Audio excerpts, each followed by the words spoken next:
Este é o momento apropriado para recolhermos as nossas ofertas e os nossos dízimos. Vamos dar a prioridade às nossas crianças e depois sejamos todos liberais para a causa do Senhor.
Obrigada, Senhor, por este dia que Tu nos estás a dar, que Tu possas abençoar estes dízimos e ofertas, Senhor, e que eles sejam conduzidos segundo a Tua vontade.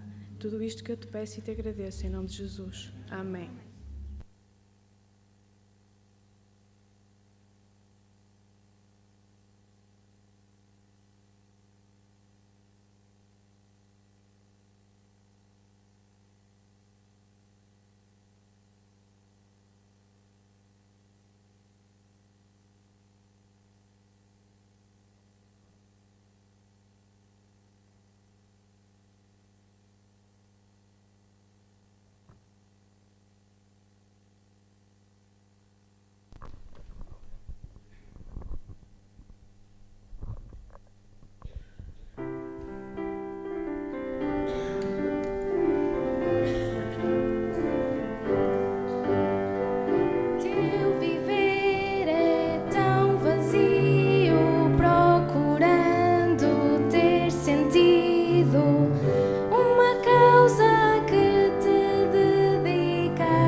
chamando, Ele está desafiando aos que hoje o querem seguir. Muitos outros responderam, vidas dedicadas deram, tua vida deles vem unir.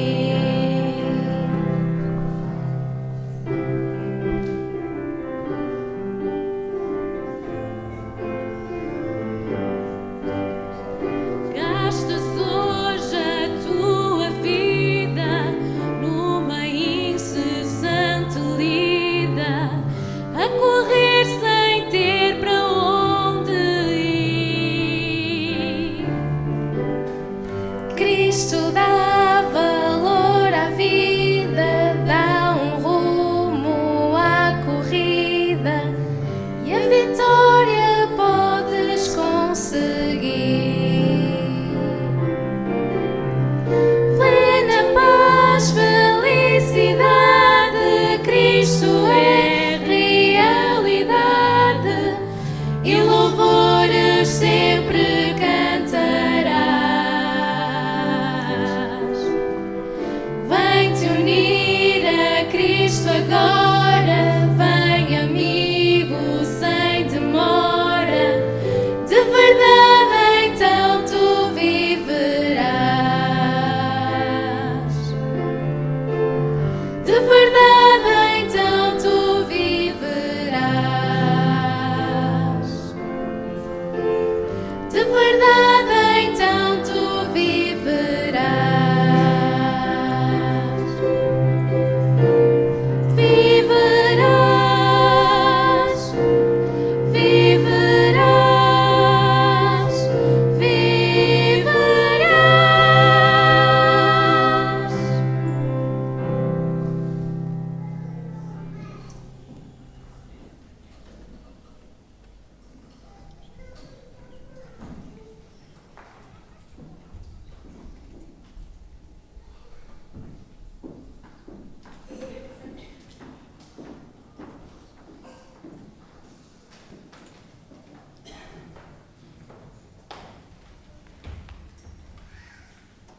Bom dia a todos os irmãos aqui presentes, bom dia a todos os que nos seguem através da internet, que a paz e a presença do Senhor possa estar com todos vós.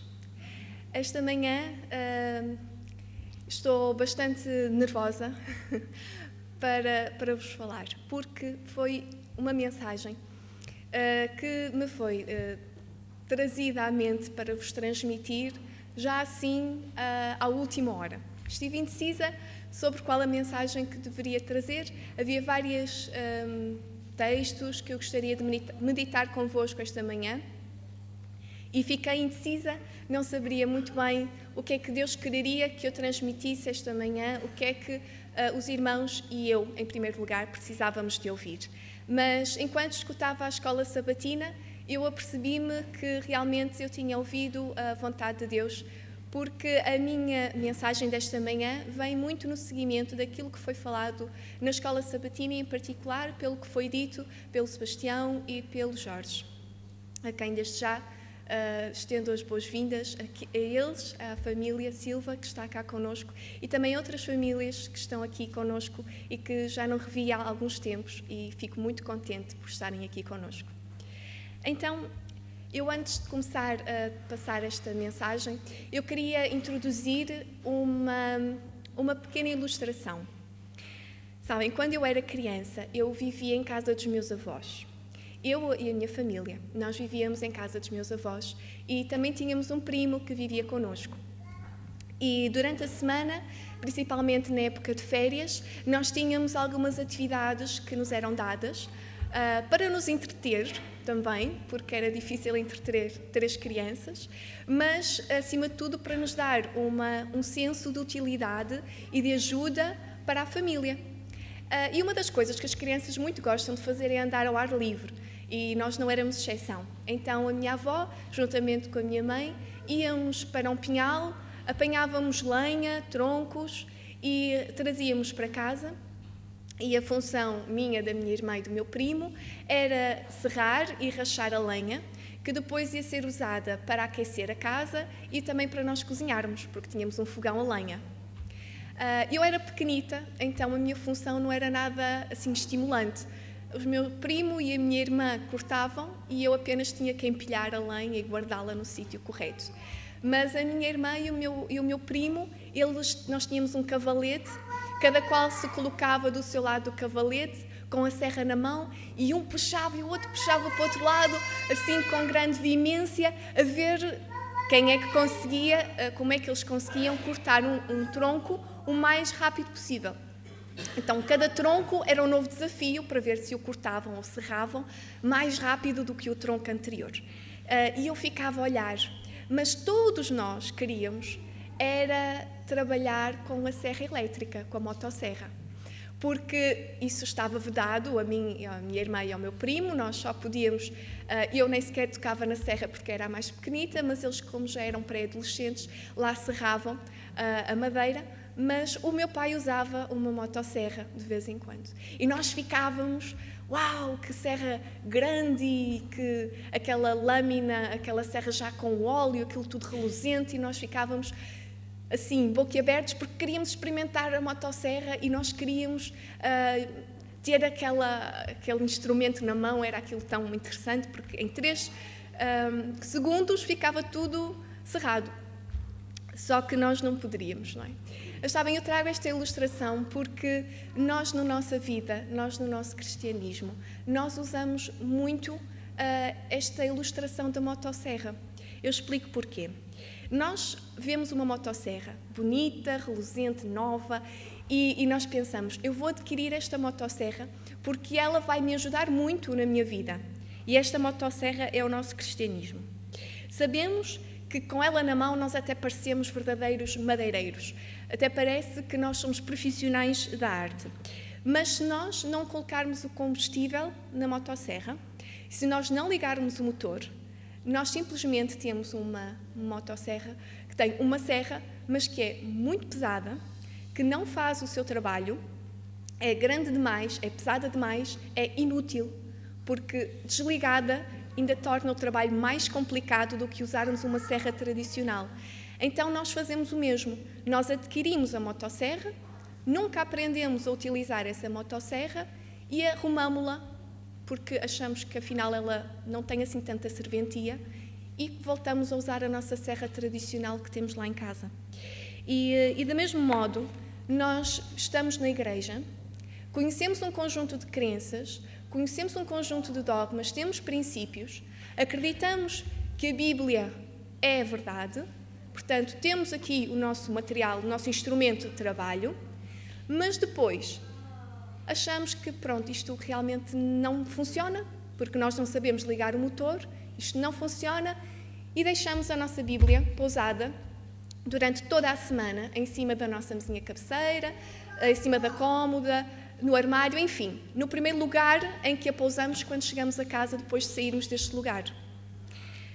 E isto acontece, e quando surgem os problemas, as adversidades, nós não estamos munidos do nosso instrumento de trabalho e o que acontece é que nós simplesmente, perante esses problemas, a serra não funciona, a nossa vida antiga não funciona para solucionar os problemas e nós simplesmente abandonamos a igreja, abandonamos a nossa fé e vamos-nos embora. Sabem, irmãos, nós não podemos viver uma vida de fachada. Nós não podemos trazer o nosso instrumento, a nossa motosserra, para a igreja no sábado de manhã e depois, durante a nossa semana, arrumá-la e vivermos uma outra vida completamente diferente. E, no entanto, eu sei que cada um de nós sabe disso e até deseja mudar, mas sente-se impotente para o fazer. Então, esta manhã, o sermão não é nós estamos mal. Esta manhã, o sermão é nós estamos mal, mas a Bíblia provê uma solução para o nosso problema. Sabem que quando nós lemos a Bíblia, e isso acontece comigo, não sei se com os irmãos também, eu vejo vidas de poder na Bíblia. Eu vejo vidas transformadas por Deus. Eu vejo pessoas que fazem coisas extraordinárias. Por favor, porque é que eu disse que este culto ou este sermão era a continuação da escola sabatina? O Sebastião fez o favor de ler o primeiro versículo bíblico que eu queria ler esta manhã. Vamos a Atos 3, por favor. Atos, capítulo 3, versículos 6 e 7.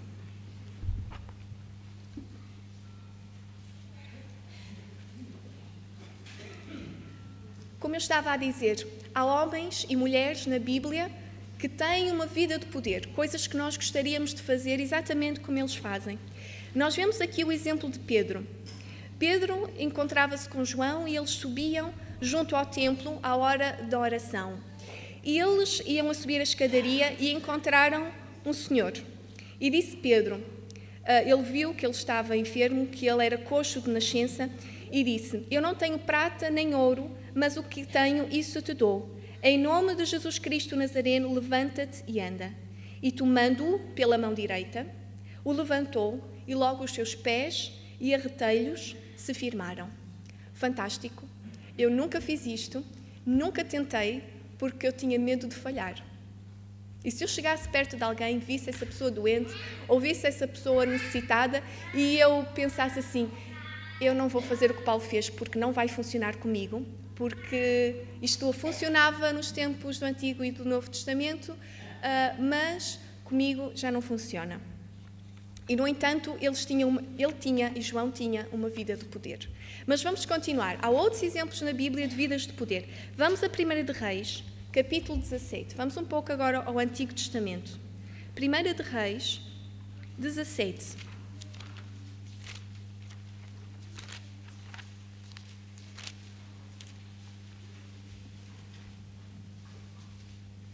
Em 1 de Reis 17, e de 17 a 22, conta-nos uma experiência de Elias. Elias estava com a viúva de Serepta. Essa mulher que tinha estado com quem ele tinha estado durante algum tempo, viu o seu filho falecer.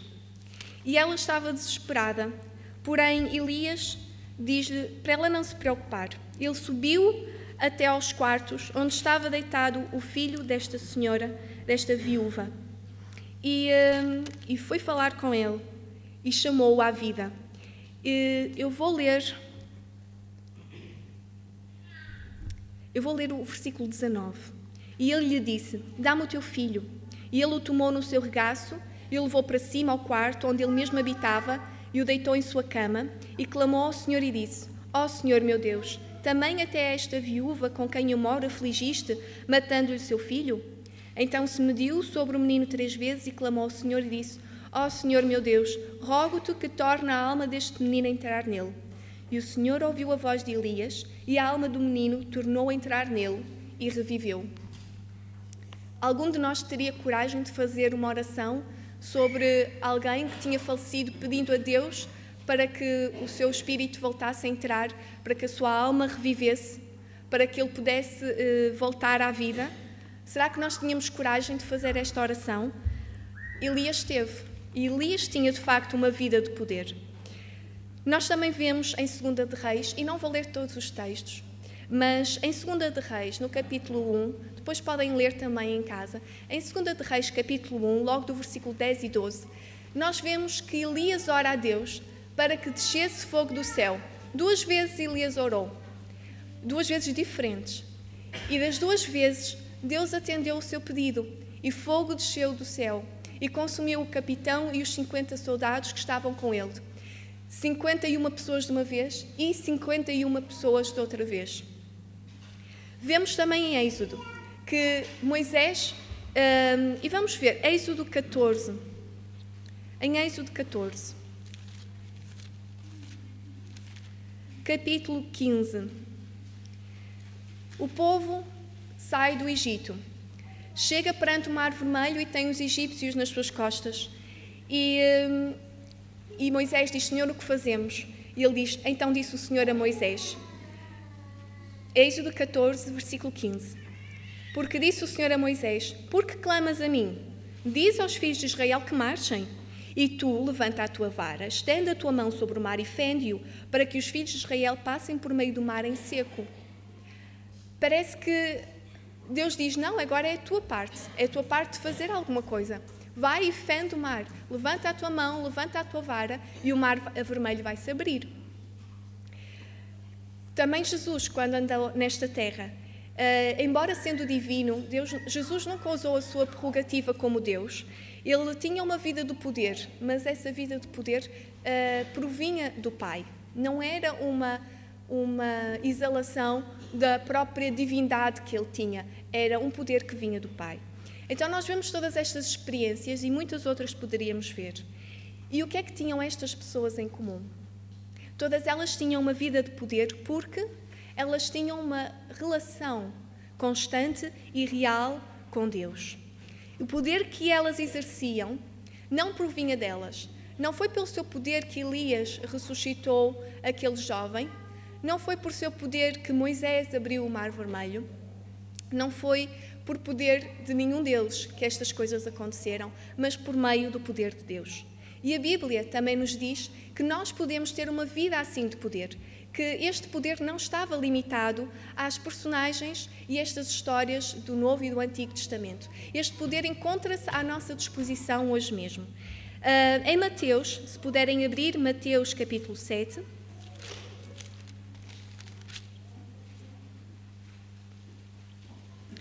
Mateus capítulo 7, versículo 7 e 8, nós podemos ler: Pedi e dar-se-vos-á, buscai e encontrareis, batei e abrir-se-vos-á, porque aquele que pede, recebe, e o que busca, encontra, e ao que bate, se abre. E em Mateus 21, uns capítulos mais à frente, Mateus 21, nós podemos ler no versículo 22: E tudo o que pedirdes na oração, crendo, o recebereis.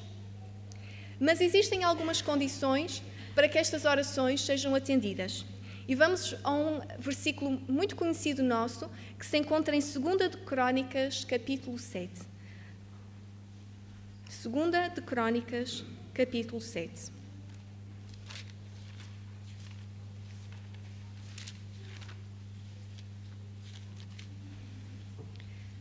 Versículo 14. 2 de Crônicas 7, versículo 14. E se o meu povo, que se chama pelo meu nome, se humilhar e orar, e buscar a minha face, e se converter dos seus maus caminhos, então eu ouvirei dos céus, e perdoarei os seus pecados, e sararei a sua terra. Tem várias condições neste versículo. Um versículo que nós já lemos e relemos várias vezes, que todos nós conhecemos. Se o meu povo, que se chama pelo meu nome, se humilhar, orar, buscar a minha face e se converter dos seus maus caminhos. 4 condições, mas nós poderíamos resumir tudo isto numa palavra: submetermos-nos a Deus. A submissão a Deus é o resumo de tudo isto. Se nós nos humilharmos, confessarmos, orarmos, procurarmos a Deus, se nós tivermos uma relação viva com Deus, que era o mesmo que Elias tinha, o mesmo que Moisés tinha, e todos aqueles homens que se encontram em Hebreus 11, no panteão dos heróis da fé, eles tinham uma relação de fé com Deus, uma relação íntima com Deus. Sabem que o nosso eu pede por constante atenção. O nosso eu pede a cada momento para ser exaltado, para assumir o controle da nossa vida, para ser o centro da nossa atenção. Nós sabemos que os nossos pensamentos devem ser, todos eles, dirigidos a Deus. Os nossos pensamentos, as nossas ações. E em cada dia, a cada instante, a cada momento, nós devemos perguntar a Deus: Senhor, é isto que Tu queres que eu faça?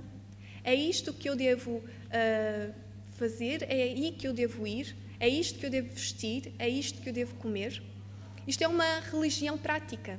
É colocarmos o nosso instrumento em funcionamento.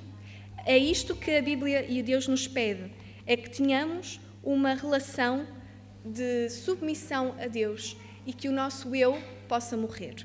Eu sei que nós já tentamos várias vezes fazer isto e sei que muitas vezes nós ficamos frustrados porque caímos e erramos. Mas sabem, irmãos, este é o drama da vida cristã. Este é o drama da luta entre a nossa natureza carnal e a nossa natureza divina que nos é imputada a quando do nosso batismo. Se nós não tivéssemos sido batizados, nós não teríamos essa natureza divina, essa vontade, esse desejo de seguirmos a vontade de Deus. Mas se nós continuarmos a alimentar a nossa natureza carnal, a verdade é que essa vai ter predominância sobre a vontade de Deus. Ou seja, o nosso eu vai continuar a prevalecer sobre Deus. Nós sabemos que personagens como, por exemplo, Paulo, ele também lutava com esta natureza carnal. Ele tinha esta mesma luta, ele sentia esta mesma frustração que nós sentíamos. Para não lermos, para não perdermos muito tempo, não que seja uma perda de tempo, mas só porque a hora vai adiantada, Paulo dizia: porque não faço o bem que quero, mas o mal que não quero, esse eu faço. Ora, se eu faço o que não quero, então já não sou eu, mas o pecado que habita em mim. Ou seja, não sou eu que faço o mal que não quero, é este pecado, é esta natureza pecaminosa que existe em mim. Isto encontra-se em Romanos 7. Sabem que quando nós nos debatemos com esta frustração de tentarmos viver uma vida cristã, uma vida verdadeira e de poder plena em Deus, e sentimos toda esta tristeza por perdermos, por vezes, a luta contra o pecado, nós temos 3 opções a tomar na nossa vida. Ou nós caímos nesta mediocridade de uma vida dupla, vivemos com uma cara dentro da igreja e outra cara fora da igreja. Chamamos isto de um cinismo espiritual, porque nós sabemos que, na verdade, nós não estamos corretos, mas é a única maneira que nós temos para contornar a situação em que vivemos. Como não conseguimos ser verdadeiramente de Deus, então nós conformamo-nos por ser parcialmente de Deus. Mas isto é um grande perigo, porque esta situação faz com que nós neguemos o Espírito Santo, faz com que nós pequemos contra o Espírito Santo, que é quem nos mostra o pecado que está na nossa vida e nos pede para mudar, que nos pede para sermos pessoas diferentes.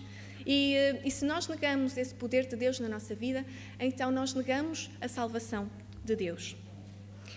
A segunda opção que nós temos é decidir que nós não pretendemos ter uma vida na igreja e outra lá fora. Eu não quero ser uma pessoa hipócrita, então eu vou sair da igreja. Já que eu não consigo vencer esta minha natureza carnal, então eu vou me juntar ao resto das pessoas que não têm esta luta e vou viver como o mundo vive. E a terceira hipótese, que é mais trágica, é pessoas que se encontram perante esta angústia, esta luta, não compreendem o porquê de viverem este drama na sua vida e colocam termo à sua própria vida.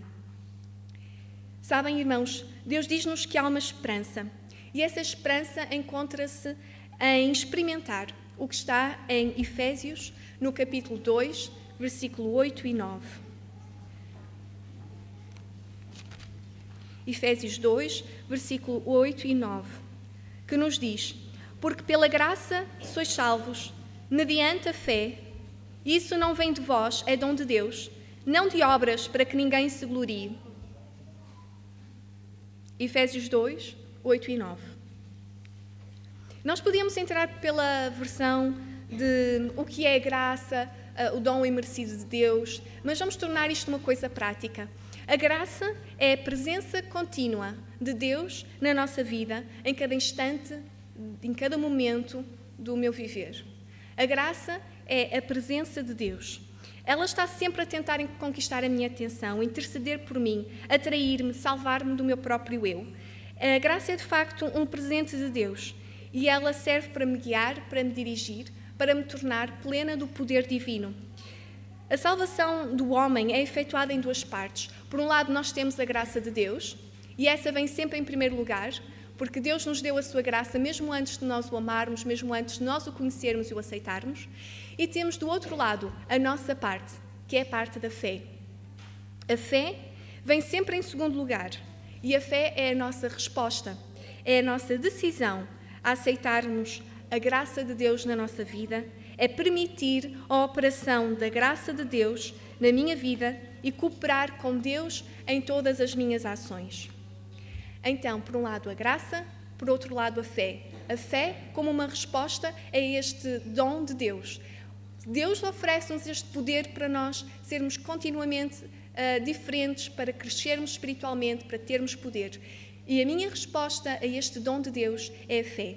Mas a fé não é só a crença. A fé não é só acreditar que a Bíblia é a verdade. A fé é composta por 3 elementos. Temos a crença, que é algo importante, temos que acreditar realmente, mas acreditar não faz de nós pessoas convertidas. Porque nós não nos podemos esquecer que até os demónios creem e estremecem, e no entanto os demónios não vão ser salvos. Portanto, crer que estas palavras são inspiradas por Deus e que elas contêm a verdade não basta. É necessário nós termos uma rendição, uma submissão à vontade e às palavras de Deus. Então, a segunda condição, o segundo elemento que faz parte da fé é a rendição. Temos a crença, a rendição, que é possuir este desejo de fazer o que Deus quer, de não nos submetermos aos nossos sentimentos, não nos submetermos às nossas emoções, porque enganoso é o coração mais do que todas as coisas. Quem é que pode confiar nele? Como é que nós podemos confiar se as emoções hoje nos mandam para um lado e outro dia nos mandam para o outro? Não podemos, devemos apenas confiar e rendermos a nossa vontade a Deus. E por outro lado, o terceiro elemento é a dependência de Deus. Somente quando fazemos uma escolha decisiva de permanecer dependentes de Deus, é que Ele pode continuar a sua obra em nós e por nós. E é aqui que se insere a parábola da videira, que nós hoje também falamos na escola sabatina. Se nós somos ramos, nós temos que permanecer unidos e dependentes da videira, ou então a nossa fé não está completa. Crer que esta palavra é a verdade, desejar que esta palavra nos faça algo, não basta. É necessário eu estar dependente de Deus. É necessário eu fazer algo também para que essa vontade de Deus se cumpra na minha vida. Eu queria ler para vós, esta manhã, um texto, ou mais do que um texto, de Ellen White, que diz o seguinte: deveríamos empregar muito tempo em oração particular. Cristo é a videira e nós as varas. E se desejarmos crescer e florescer, devemos continuamente tirar seiva e nutrição da videira viva, pois separados da videira não temos forças. Isto encontra-se no livro Vida e Ensinos, página 127. Eu gostava também de complementar este texto, eu não tinha em mente lê-lo, mas acho que é importante para nós reafirmarmos o que estamos a ler esta manhã, e diz o seguinte: Ellen White continua no livro Vida e Ensinos a relatar esta experiência da fé. E ela diz: perguntei ao anjo porque não havia mais fé e poder em Israel. Disse ele: largais muito depressa o braço do Senhor. Enviai insistentemente vossas petições ao trono e persisti nelas com fé firme. As promessas são certas.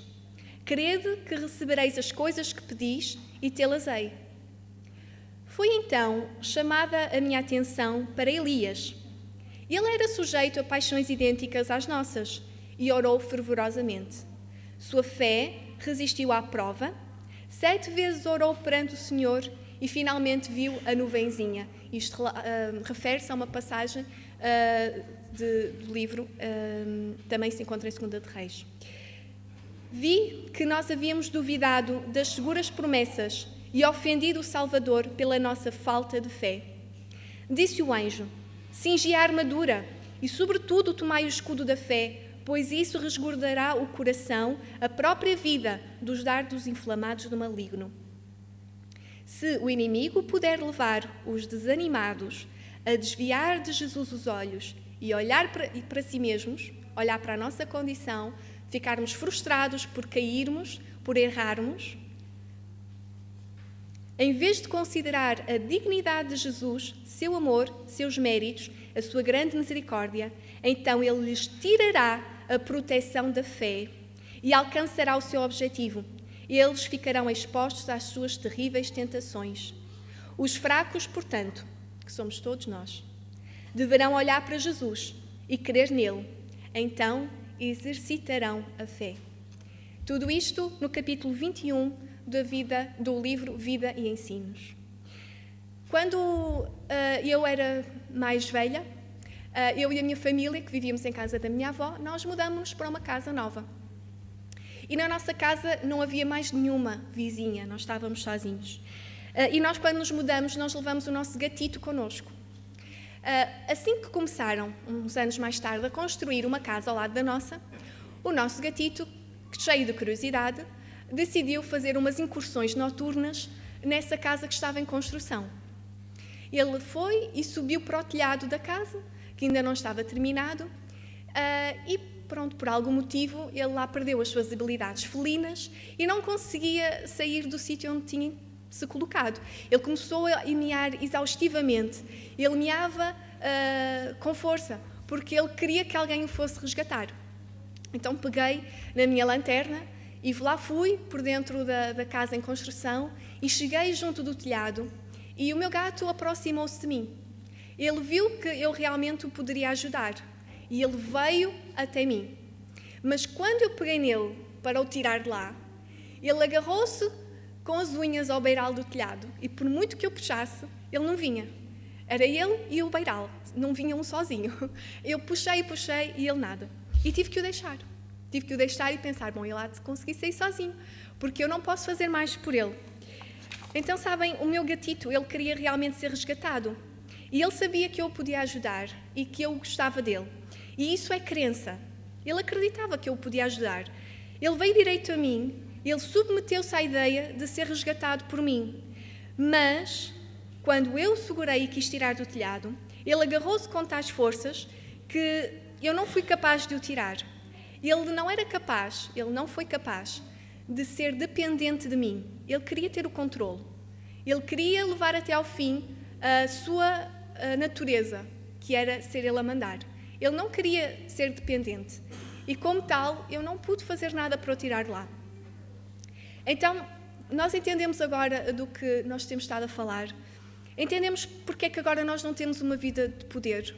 Porque é que nós falhamos diariamente? Porque é que tantas vezes nos sentimos frustrados e dizemos o cristianismo é oco, o cristianismo não serve de nada, sentimos-nos tão frustrados que não queríamos vir à igreja, não lemos a escola sabatina porque achamos que a vida não faz sentido, o cristianismo não nos dá nada de novo, quando nós pensávamos que ia ser algo que ia mudar a nossa vida, que nos ia transformar, e achamos que, afinal, não. Ellen White tem um texto que diz: o tempo em que propriamente deveríamos exercer a fé é aquele em que nos sentimos privados do Espírito. Ou seja, quando nós nos sentimos privados deste poder, desta vida, é aí neste momento que nós devemos recorrer mais a Deus. É aí que nós devemos submeter-nos mais e dependermos mais de Deus. Nós sabemos que Deus nos pode resgatar, nós sabemos que Ele nos ama, nós sabemos que Ele nos pode retirar da situação em que nós nos encontramos. Pessoalmente, cada um de nós se encontra na sua vida. Nós sabemos que Deus pode fazer tudo isso.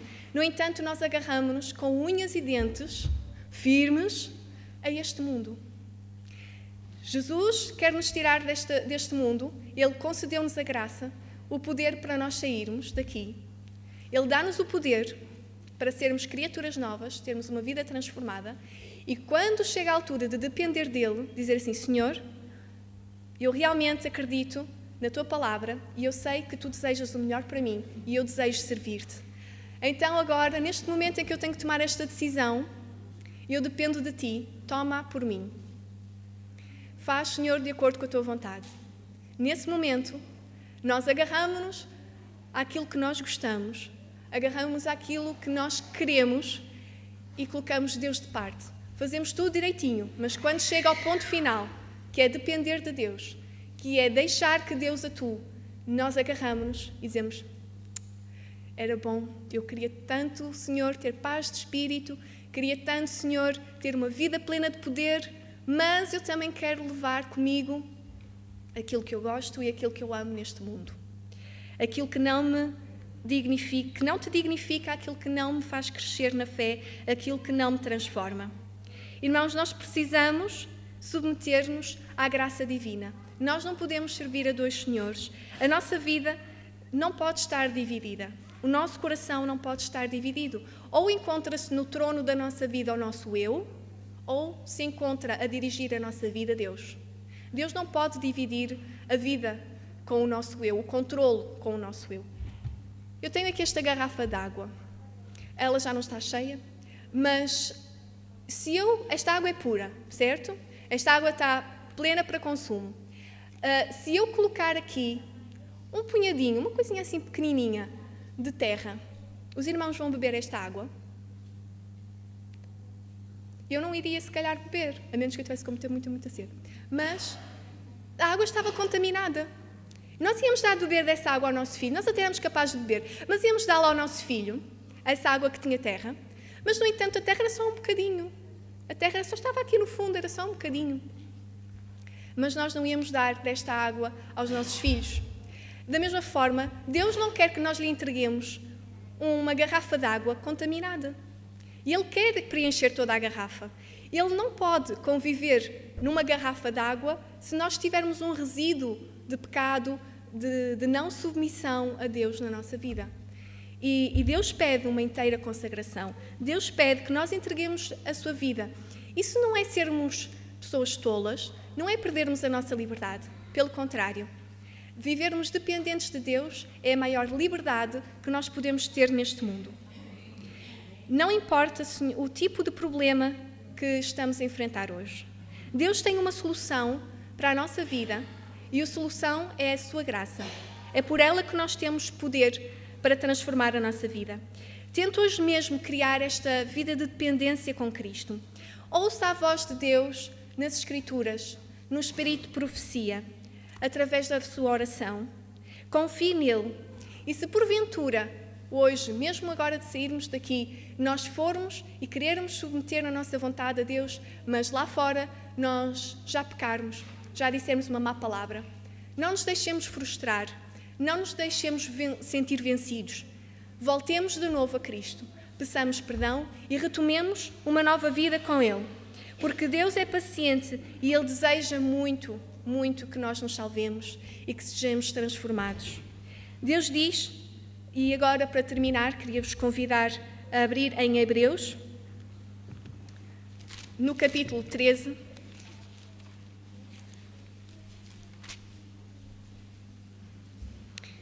Hebreus 13, versículo 5 e 6.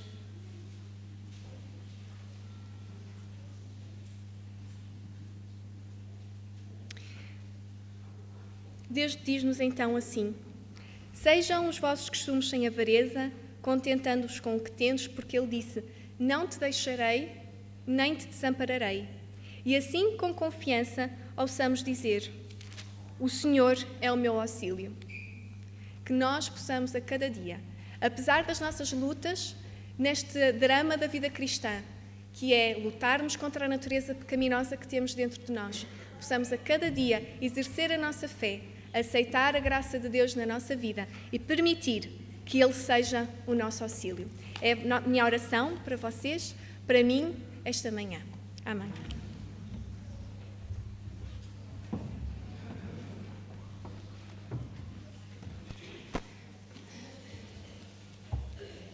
E agora, para terminarmos o culto, vamos entoar o hino número 285, 285.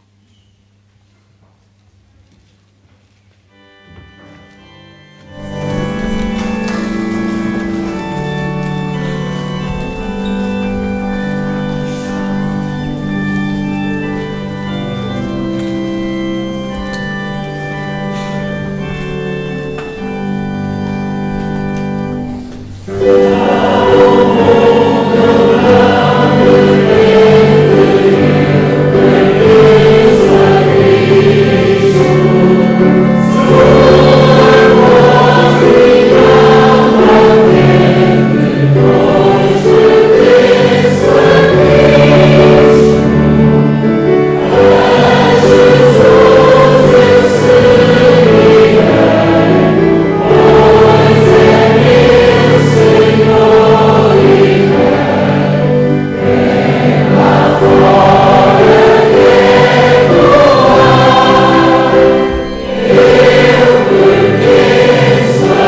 agora queremos, Senhor, entregar-nos a Ti. Queremos submeter-nos a Ti e à Tua vontade. Queremos, Senhor, e desejamos sinceramente estar dependentes da videira que és Tu, Pai.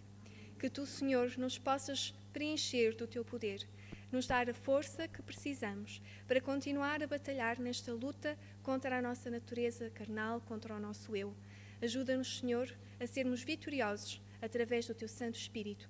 Te pedimos e agradecemos tudo isto, não porque sejamos merecedores, mas em nome de Jesus. Amém.